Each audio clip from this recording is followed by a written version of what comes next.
बिस्मिल्लाहिर्रहमानिर्रहीम। अस्सलाम वालेकुम नाज़रीन मोहतरम, आप देख रहे हैं आज तक न्यूज़ और मैं हूं समी। इससे पहले आप इस कहानी की 33 इक़सात सुन चुके हैं और अब किस नंबर 34 मुलाहिज़ा फरमाएं। उन दोनों आदमियों ने चादरें ओढ़ रखी थी और चादरों से झांकती हुई राइफलों की नालें साफ नजर आ रही थी। मुख्तलिफ गलियों से घूमती हुई गाड़ी एक बार फिर मेन रोड पर निकल आई। वो अगरचे मदन चौक से तकरीबन 1 मील दूर मेन रोड पर निकले थे, लेकिन तवीले में लगी हुई आग के शोले वहां से भी नजर आ रहे थे। तवीले में लातादाद टांगे खड़े थे। एक हिस्से में तो तूड़ी भूसे वगैरह के ढेर थे। इसके अलावा लकड़ी का और भी बहुत सा काट कबाड़ था। अगर यहाँ तक कि दीवार के साथ गली के रुख पर मोटरों के वर्कशॉप वगैरह भी आग की लिपेट में आ चुके हों, तो लाहौर के सारे फायर ब्रिगेड मिलकर भी सुबह से पहले इस आग पर काबू नहीं पा सकेंगे। डेरे पर गामा और राजा भी था। जिस आदमी से शारिक ने आग के बारे में पूछा था, उसने बताया था कि आग लगने से पहले फायरिंग भी हुई थी। उससे शारिक को यह समझने में देर ना लगी कि माजा गुज्जर की पार्टी ने डेरे पर हमला किया था और डेरे को आग लगा दी थी। शारिक अब गामे और राजे के बारे में सोच रहा था। पता नहीं वो बचकर कहीं भाग निकलने में कामयाब हुए थे, उनकी गोलियों का निशाना बन गए थे, या वो भी आग में जलकर राख हो गए थे। उन दोनों आदमियों की इस इलाके में मौजूदगी से अंदाजा होता था कि बादशाह गुज्जर या उसके आदमियों को यकीन था कि डेरे को आग लगने की इतला पाकर शारिक यहाँ जरूर आएगा। जिस तरह आग के शोले उठ रहे थे, उससे अंदाजा होता था कि आग काफी देर से लगी हुई थी और फैलकर काबू से बाहर हो चुकी थी। शारिक तो महज इत्तेफाक से इस तरफ आ निकला था और माजे गुज्जर के आदमियों के हत्थे चढ़ गया था। वैसे ये भी इत्तेफाक ही था कि चंद रोज पहले ही शारिक ने अपना सारा माल यहाँ से हटा दिया था। अगर वो माल यहाँ होता तो सब कुछ खत्म हो चुका होता। कहाँ जाना है? शारिक ने पीछे मुड़कर देखे बगैर उन आदमियों से पूछा जो उसे और समीना को गन पॉइंट पर लिए हुए थे। बादामी बाग, उनमें से एक ने जवाब दिया। वहां पहुंचने के बाद हम तुम्हें रास्ता बता देंगे। शारिक ने जवाब देने की बजाय कार की रफ्तार कम कर दी। ट्रैफिक सिग्नल की सुर्ख बत्ती नजर आ रही थी। करीब पहुंचने तक सिग्नल खुल गया और वो गाड़ी को सीधा निकाल ले गया। शराट मुख्तलिफ सड़कों पर घूमती हुई दाता दरबार के सामने से होती हुई रावी पर आ गई और फिर अगला ट्रैफिक सिग्नल पार करके उस सड़क पर आ गई जिसके एक तरफ शाही किला था और दूसरी तरफ वसीउ अरीज इकबाल पार्क में बैनारे पाकिस्तान। उस सड़क पर बसों की आमदोरफ्त के बायस गाड़ी की रफ्तार ज्यादा तेज नहीं की जा सकती थी। बादामी बाग के लारी अड्डे से हर मिनट बाद पाकिस्तान के मुख्तलिफ शहरों के लिए 1-2 बसें निकल रही थी। बादामी बाग के सामने वाली सड़क पर शारिक ने कार की रफ्तार मजीद कम कर ली। रफ्तार हल्की रखो और सीधे चलते रहो, जिस तरफ मुड़ना होगा बता दूंगा, पीछे बैठे हुए एक आदमी ने कहा। शारिक ने कार की रफ्तार मजीद कम कर दी और फिर उस आदमी के कहने पर कार को बाईं तरफ मोड़ दिया। ये काफी कुशादा गली थी, मगर वर्कशॉपों की वजह से रास्ता तंग हो गया था। सड़क भी टूटी फूटी थी। कार बहुत हल्की रफ्तार से आगे बढ़ रही थी। ये सड़क वसीउ अरीज लारी अड्डे के पिछली तरफ चली गई थी। उस तरफ भी ज्यादातर वर्कशॉप ही थे जो इस वक्त बंद पड़े थे और सन्नाटा सा था। बस यहाँ कार रोक लो, पीछे बैठे हुए एक आदमी ने कहा। शारिक ने कार रोककर इंजन बंद कर दिया। पिछली सीट पर बैठे हुए एक आदमी नीचे उतर गया। उसने चादर के अंदर राइफल को इस तरह पकड़ दिया था कि किसी भी लम्हे इस्तेमाल कर सकता था। चलो नीचे उतरो, कार में बैठे हुए दूसरे आदमी ने कहा। पहले शारिक दरवाजा खोलकर नीचे उतरा और फिर दूसरी तरफ से समीना भी नीचे आ गई। शारिक के अंदाज में तो लापरवाही थी, लेकिन समीना के चेहरा खौफ की आमाज का बना हुआ था। वो परेशान निगाहों से इधर उधर देख रही थी। उस सड़क पर बिजली के खंभे तो लगे हुए थे, लेकिन बल्ब 1-2 खंभों पर ही जलते हुए नजर आ रहे थे। सीधे चलते रहो और बाईं तरफ वाली गली में मुड़ जाना, एक आदमी ने तहमकाना अंदाज में कहा। शारिक और समीना आगे आगे चलते हुए बाईं तरफ गली में मुड़ गए। उस गली में आखिरी सिरे पर एक बल्ब जल रहा था। उसकी रोशनी भी उसी जगह तक महदूद थी। बाकी गली तारीकी में डूबी हुई थी। उस गली में तकरीबन 50 गज आगे बाईं तरफ एक पुराना मंदिर था। पाकिस्तान बनने से पहले उस पूरे इलाके में मुसलमानों, हिंदुओं और सिखों की मिली जुली आबादी थी। उस वक्त लारी अड्डा भी यहाँ नहीं था। ट्रांसपोर्टरों ने शहर के मुख्तलिफ इलाकों में बसों के अड्डे बना रखे थे।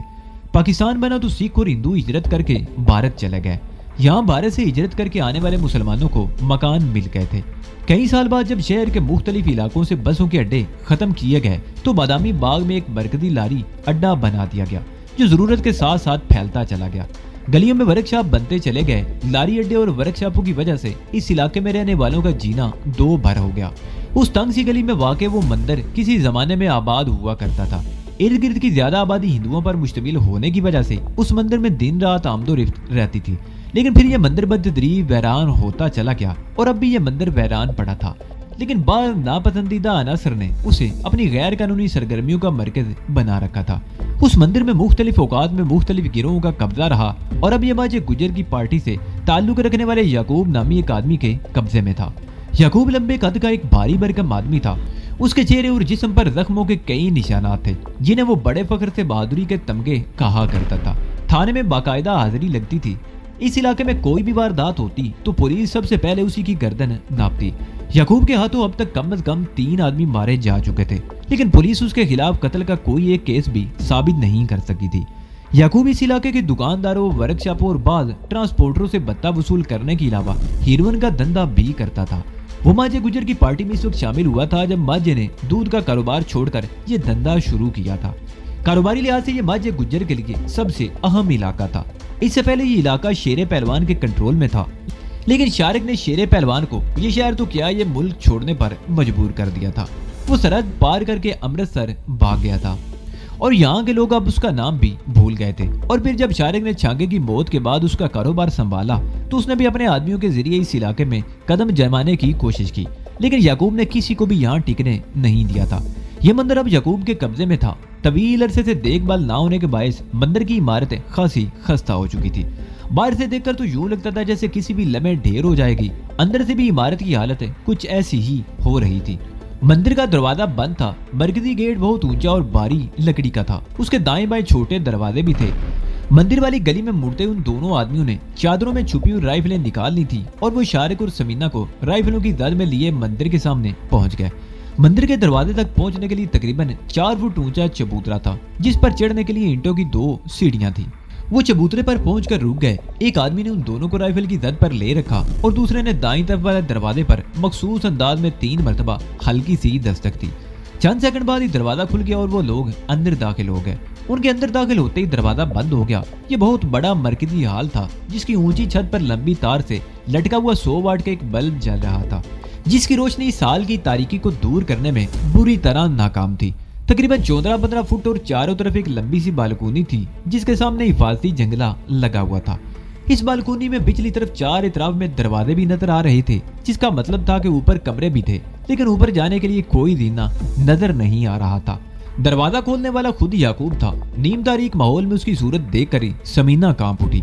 अंदर दाखिल होते ही उनके साथ आने वाले दोनों आदमियों में से एक ने अपनी राइफल याकूब के हाथ में थमा दी।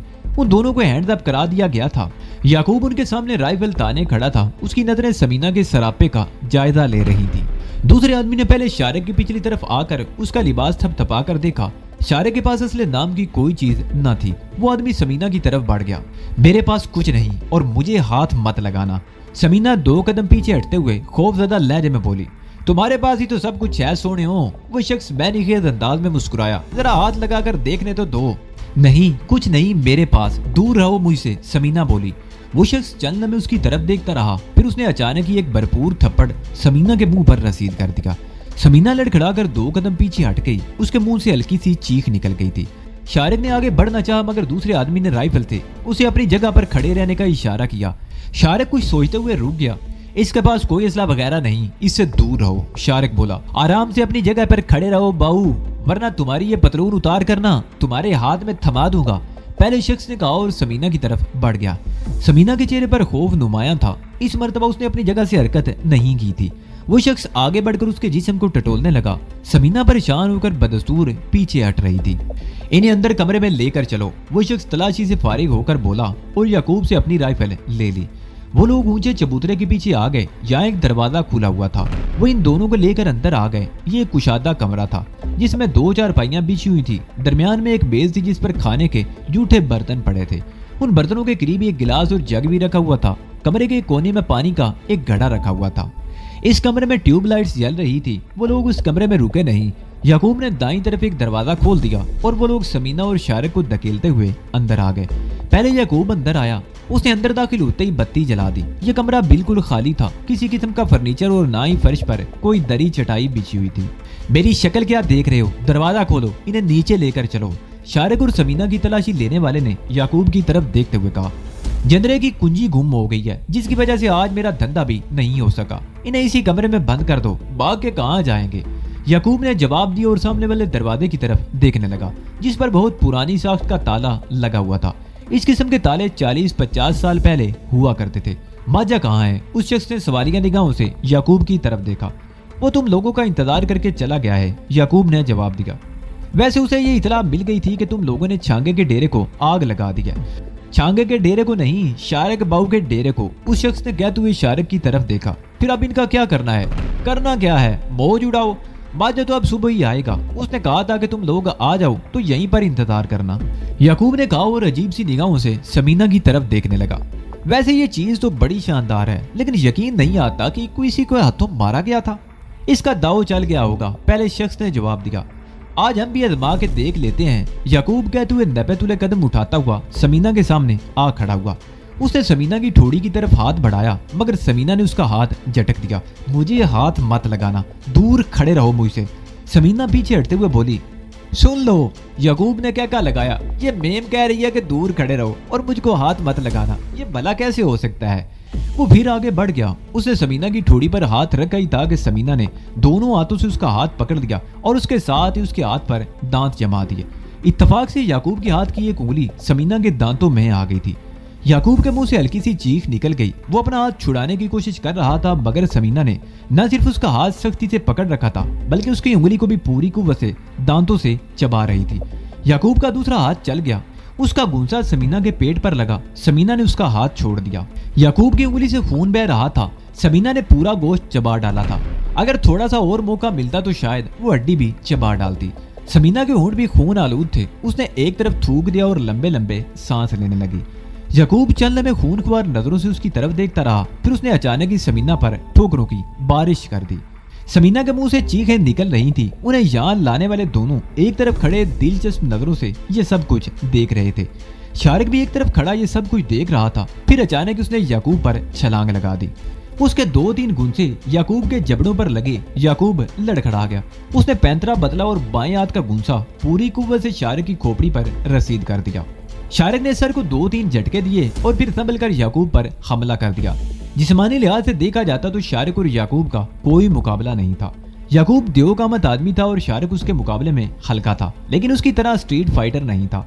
वो लड़ने की कुछ टेक्निक्स भी जानता था और यही वजह थी कि वो याकूब पर हावी था। एक मर्तबा मौका पाकर वो याकूब की पुश्त पर पहुंच गया और उसकी गर्दन बाजू में लपेट दी। अगर याकूब अकेला होता तो शायद शारिक उसकी गर्दन मरोड़ देता, लेकिन दूसरे आदमी भी शायद एकदम होश में आ गए थे। उनमें से एक ने शारिक के कंधे पर जोर से राइफल की नाल मारी और कुत्ते की तरह गुर्राया, छोड़ दो इसे वरना गोली मार दूंगा। इससे पहले कि शारिक उसके हुक्म की तामील करता, समीना ने अचानक ही अपनी जगह से छलांग लगा दी और राइफल को दोनों हाथों से पकड़कर उसका रुख ऊपर की तरफ कर दिया। राइफल सिंगल शॉट पर थी। झटका लगने से ट्राइगर दब गया और गोली छत में महफूज हो गई। उस आदमी के लिए समीना का हमला बिल्कुल गैर मुतवक्को था। समीना उसके हाथ से राइफल छीन चुकी थी और उसे लठ की तरह घुमाने लगी। दूसरा गनमैन भी उसकी जद में आ गया। उसके कंधे पर दर्द लगी और उसकी अपनी राइफल भी हाथ से छूटकर गिर गई थी। समीना उन दोनों पर लठ बरसाती रही। वो जैसे पागल हो गई थी। दूसरी तरफ शारिक को भी मौका मिल गया। वो याकूब की मुरम्मत कर रहा था। याकूब के मुंह और नाक से खून बह रहा था। याकूब की खोपड़ी पर एक गुंसा लगा तो वो लड़खड़ाता हुआ समीना से टकरा गया। समीना भी लड़खड़ा कर गिरी।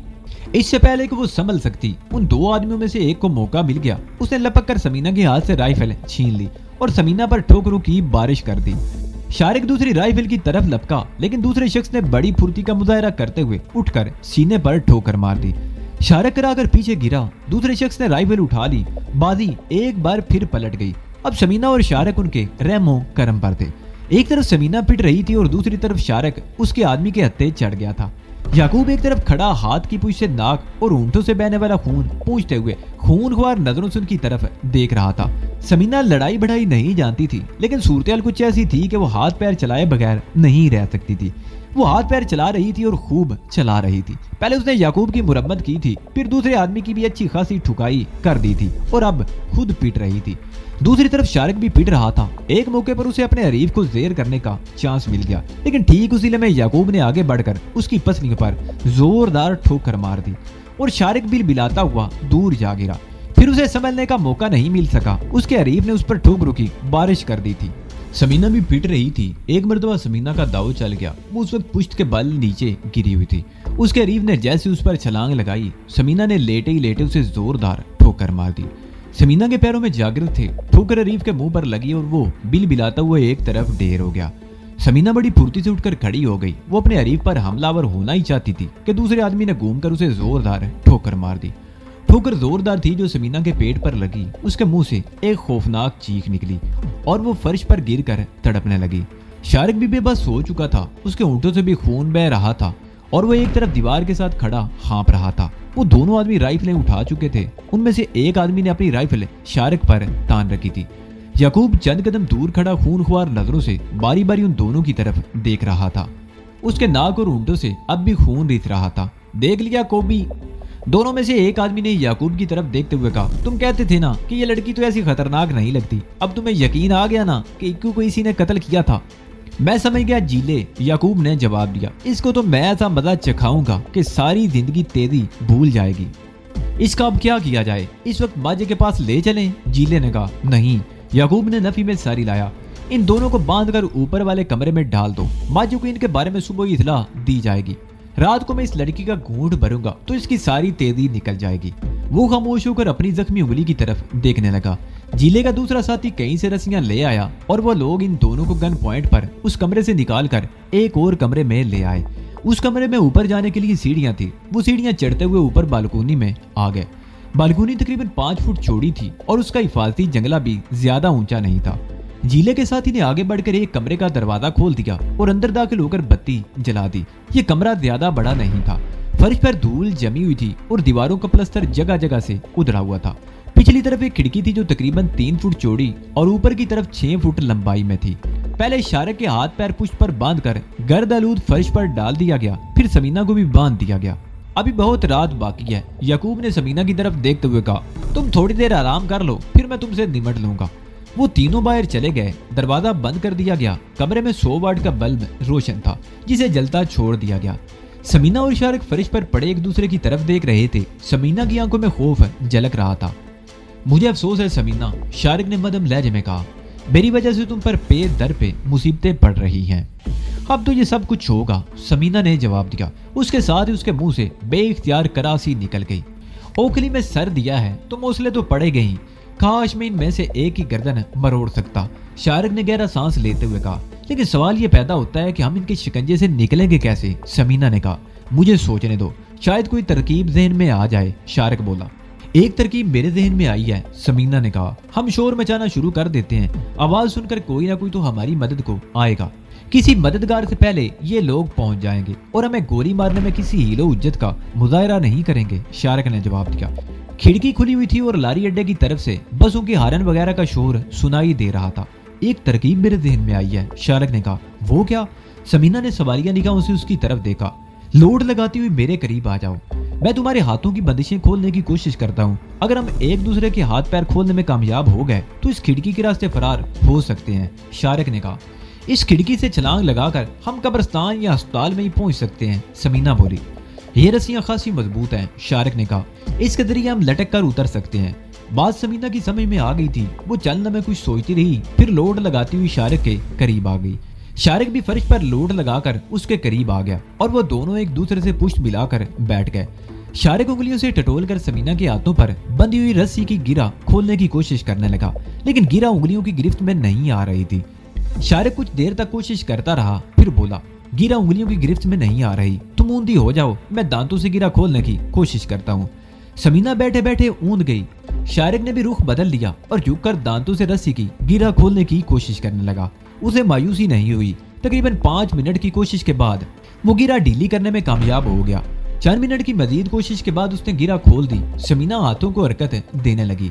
रस्सी ढीली होते ही उसके हाथ गिरफ्त से आजाद हो गए। वो अपनी कलाइयां सहलाने लगी। रस्सी खासी मजबूती से बांधी गई थी, जिससे उसकी कलाइयों पर सफेद निशान पड़ गए थे। पहले अपने पैर खोलो और फिर मेरी रस्सियां खोलो, शारिक ने सरगोशी की। समीना अपने पैरों की रस्सी खोलने लगी। गिरें सख्त होने की वजह से उसे खासी दुश्वारी पेश आई, लेकिन बहरहाल उसने अपने पैर भी आजाद करा लिए।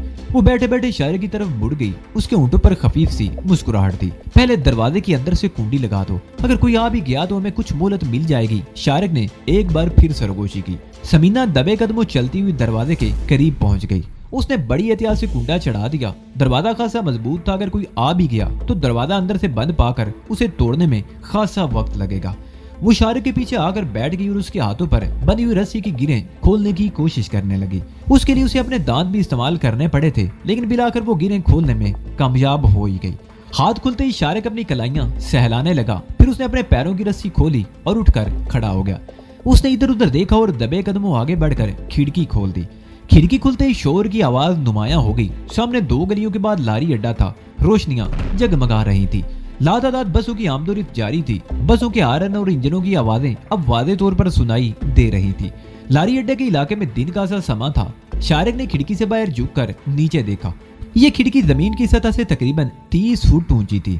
उस तरफ भी तारीख गली थी जो इस तक सुनसान पड़ी हुई थी। जाहिर है रात के पिछले पैर कोई मटर गश्त करने को तो घर से नहीं निकल सकता था।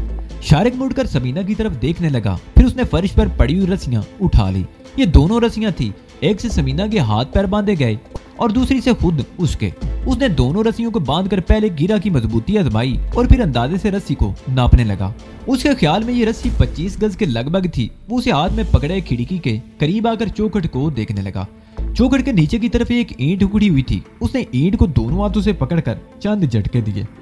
ईंट बाहर आ गई। इस तरह चौखट के नीचे एक खलाब पैदा हो गई थी। उसने रस्सी के सिरे को उस खलाब में से गुजार कर चौखट पर मजबूती से बांध दिया और समीना की तरफ देखने लगा। फिर बाकी रस्सी बड़ी एहतियात से बाहर लटका दी।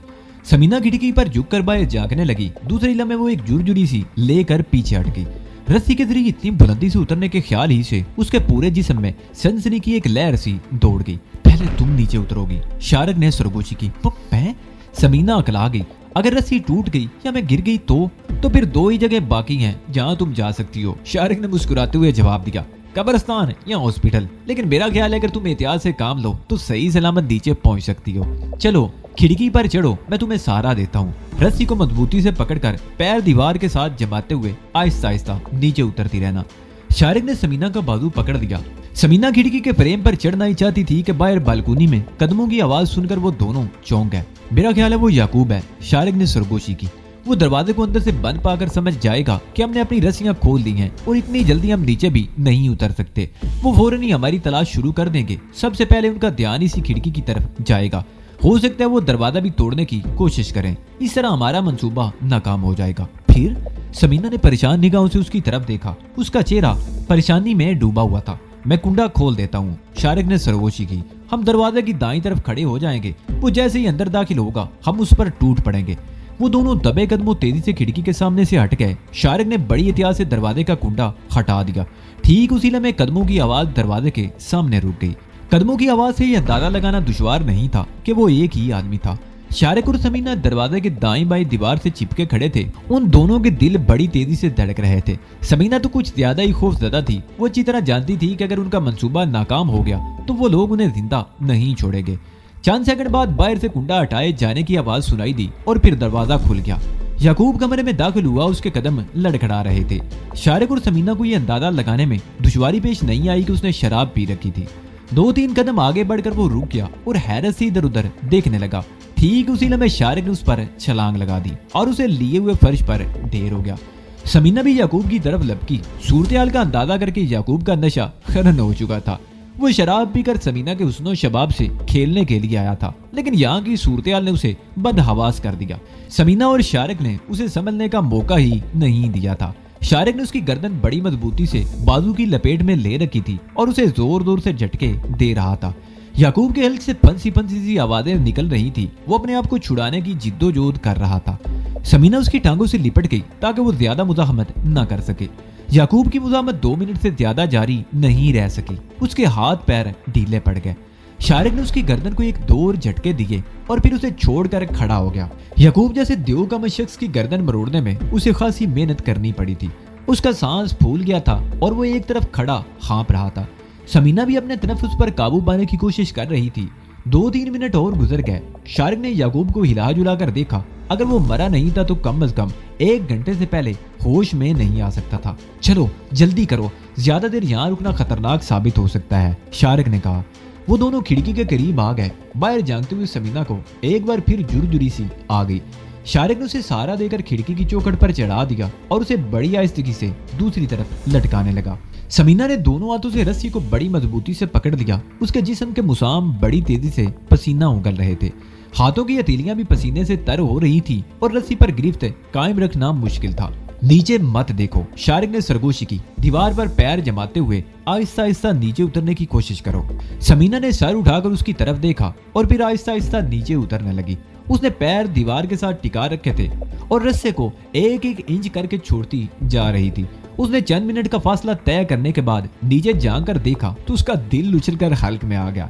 नीचे तारीकी में उसे कुछ भी दिखाई नहीं दे रहा था।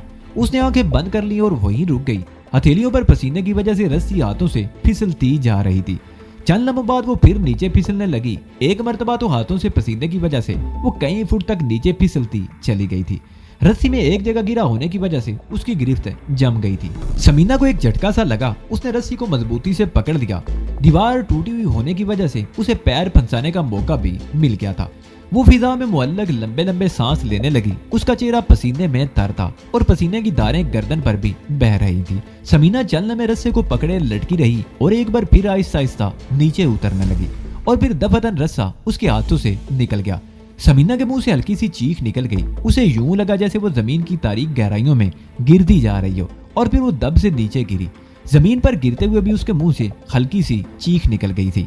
जमीन तकरीबन 6 फुट के फासले पर रह गई थी कि रस्सी खत्म हो गई। वो जिस जगह गिरी थी वहां कच्ची जमीन थी और कीचड़ भी था। समीना को अगरचे चोट तो नहीं लगी थी, लेकिन खौफ से वक्ती तौर पर उसका जहन माऊफ हो गया था और जब सदमे से संभल कर उसने उठने की कोशिश की तो मुंह से बेइख्तियार करासी निकल गई। उसके दाएं टखने में एक तेज सी उठी थी। गिरने से उसके पैर में मोच आ गई थी और वो खुद से उठकर खड़ी नहीं हो सकती थी। समीना के चेहरे पर कर्ब के तासरात फैल गए। उसने सर उठाकर ऊपर देखा। उसे दीवार के साथ साथ एक एवला सा फैलता हुआ नजर आया। वो शारिक था जो रस्सी के सहारे फिसलता हुआ नीचे आ रहा था और फिर वो भी दब से समीना के करीब गिरा। क्या हुआ समीना, तुम्हें चोट तो नहीं लगी? शारिक ने सरगोशी में पूछा। मैं ऊपर से गिर गई थी, दाएं पैर में मोच आ गई है, मैं खड़ी नहीं हो सकती, समीना ने कराते हुए जवाब दिया। शारिक ने झुककर उसके पैर को टटोला। समीना के मुंह से करासी निकल गई। हम यहाँ ज्यादा देर नहीं रुक सकते, शारिक ने उसे सहारा देकर उठाते हुए कहा। अगर उन दोनों में से कोई ऊपर चला गया तो उन्हें पता चल जाएगा और फिर हमारे लिए इस इलाके से निकलना मुश्किल हो जाएगा। मेरे सहारे आहिस्ता आहिस्ता चलने की कोशिश करो। समीना उसके साथ 2-3 कदम चली कि कराते हुए बैठ गई। नहीं शारिक, मैं नहीं चल सकती, वो कराई। ठीक है, तुम यहाँ रुको, मैं देखता हूँ। अगर हमारी गाड़ी अब भी उसी जगह पर मौजूद है तो मैं लेकर आता हूँ, शारिक ने कहा और समीना को तारीकी में दीवार के साथ बिठा दिया और तेज तेज कदम उठाता हुआ एक तरफ चल पड़ा। गली के मोड़ पर पहुंचकर वो एक लम्हे को रुका। दूसरी तरफ झांक कर देखा, उस गली में भी तारीकी थी। शारिक तेज तेज कदम उठाता हुआ मंदिर के सामने से गुजर गया और एक और गली में मुड़कर उस तरफ आ गया जहाँ उसकी कार खड़ी थी। वो तेज तेज कदम उठाता हुआ कार के करीब आ गया। उसने जब गाड़ी यहाँ छोड़ी थी तो इंजन तो बंद कर दिया था, लेकिन चाबी इग्निशन ही में रहने दी थी।